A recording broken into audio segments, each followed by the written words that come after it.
Malam ke-30, Syahrazad melanjutkan ceritanya. Setelah Raja Cina itu berkata bahwa dia akan tetap menjatuhkan hukuman gantung terhadap semua orang yang terlibat dalam kematian si Bongkok. Kini giliran si Yahudi yang maju ke hadapan sang raja. Tabib Yahudi itu berkata, "Paduka, perkenankan hamba menceritakan sebuah kisah yang hamba yakin kisah ini lebih menakjubkan dibandingkan kisah tewasnya si Bongkok." Dengan nada dingin, Raja Cina itu berkata, "Ceritakanlah kisahmu itu." Paduka, tabib Yahudi itu mulai bercerita. Kisah yang hamba tuturkan ini terjadi pada saat hamba masih muda. Pada kala itu, hamba masih tinggal di kota Damaskus, Syria. Di kota itulah hamba menuntut ilmu dan bekerja. Pada suatu hari ketika hamba sedang asik bekerja, datanglah seorang budak milik salah seorang teman hamba. Budak itu berkata bahwa tuannya meminta hamba datang ke rumahnya. Hamba pun segera memenuhi panggilan itu.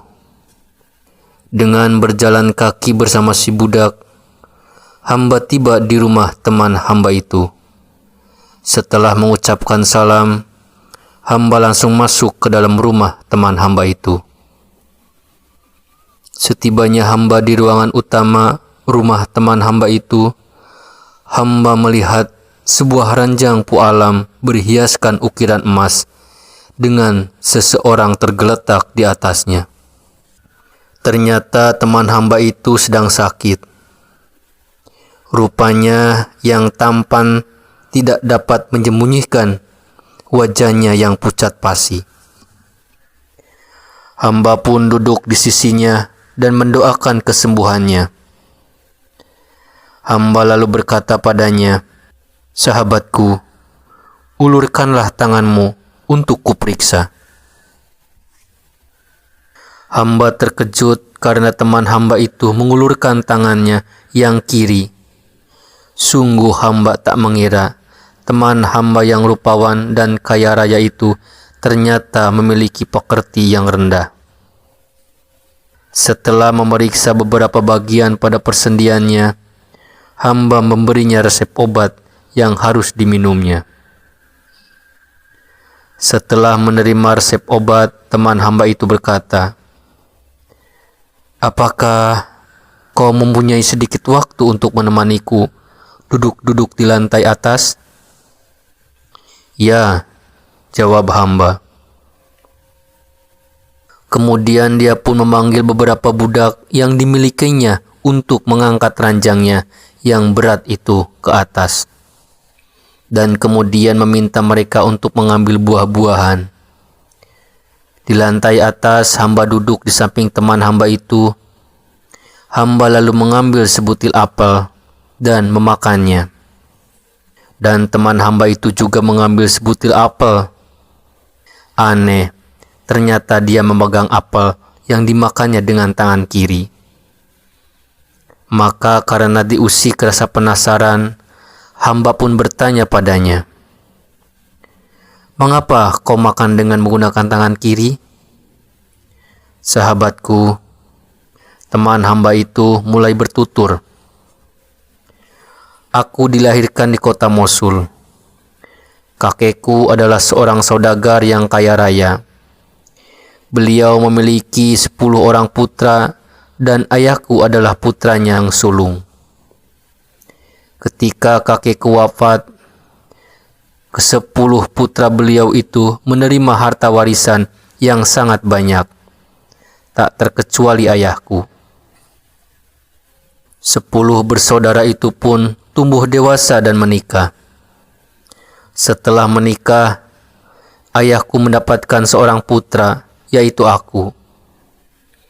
Sedangkan 9 adik-adiknya, tidak satu pun dari mereka yang dikarunia anak. aku tumbuh dewasa dan menjadi keponakan yang paling disayang oleh kesembilan pamanku. Pada suatu siang di hari Jumat, aku berangkat ke Masjid Raya, kota Mosul, bersama ayahku untuk melaksanakan salat Jumat. Seusai salat, sebagian besar jamaah segera meninggalkan masjid. Tetapi tidak demikian halnya dengan ayah dan kesembilan orang pamanku. Seusai salat, mereka tetap duduk-duduk di dalam masjid sambil berbincang-bincang tentang berbagai hal. Di tengah perbincangan, salah seorang pamanku menyinggung-nyinggung negeri Mesir. Dia berkata bahwa Mesir adalah negeri terindah yang ada di muka bumi. Lalu pamanku itu menyenandungkan sebuah syair. Akankah ku tinggalkan Mesir, padahal ia begitu indah? Adakah tempat selain Mesir yang kurindu?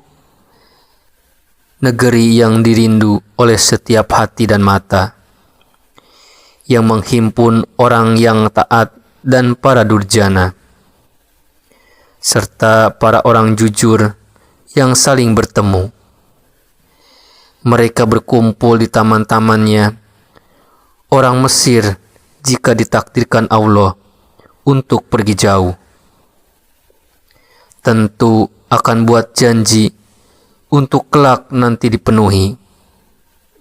Jadi jangan ingatkan dia tentang sepoi angin, karena dia bahkan rela mencuri untuk mencari yang serupa itu.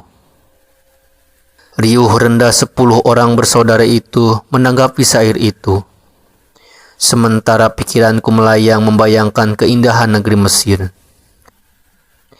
Beberapa saat kemudian, ke-10 saudara itu membubarkan diri dan pulang ke rumah mereka masing-masing. Begitu terpesonanya aku dengan bayangan keindahan Mesir, sampai-sampai sejak siang itu aku menjadi tak enak makan dan tak sejenak tidur.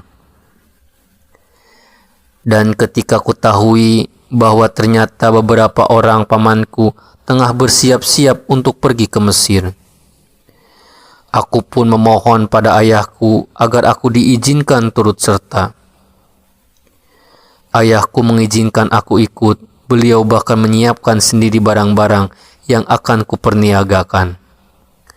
Menjelang keberangkatan, ayahku berkata kepada paman-pamanku, "Jangan ajak anakku itu sampai ke Mesir. Cukup kalian antarkan dia sampai di Damaskus saja." Rombongan kami pun berangkat, dan setelah beberapa hari menempuh perjalanan, kami pun tiba di kota Damaskus. Di kota itu kami menginap di sebuah penginapan. Tak kusangka, ternyata kota Damaskus adalah sebuah kota yang indah. Sungai yang berkelok-kelok membelah kota. Pepohonan ditingkahi burung-burung yang terbang sembari bernyanyi riang, serta buah-buahan aneka warna yang selalu tersedia, menjadikan Damaskus sebuah surga dunia. Dan semua keindahan yang kulihat itu semakin berlipat ganda disebabkan keuntungan yang berhasil kudapat. Sesuai pesan ayahku, para pamanku kemudian meninggalkan aku di Damaskus, sedangkan mereka melanjutkan perjalanan ke Mesir. Tiba-tiba Syahrajat menghentikan ceritanya karena pagi telah tiba.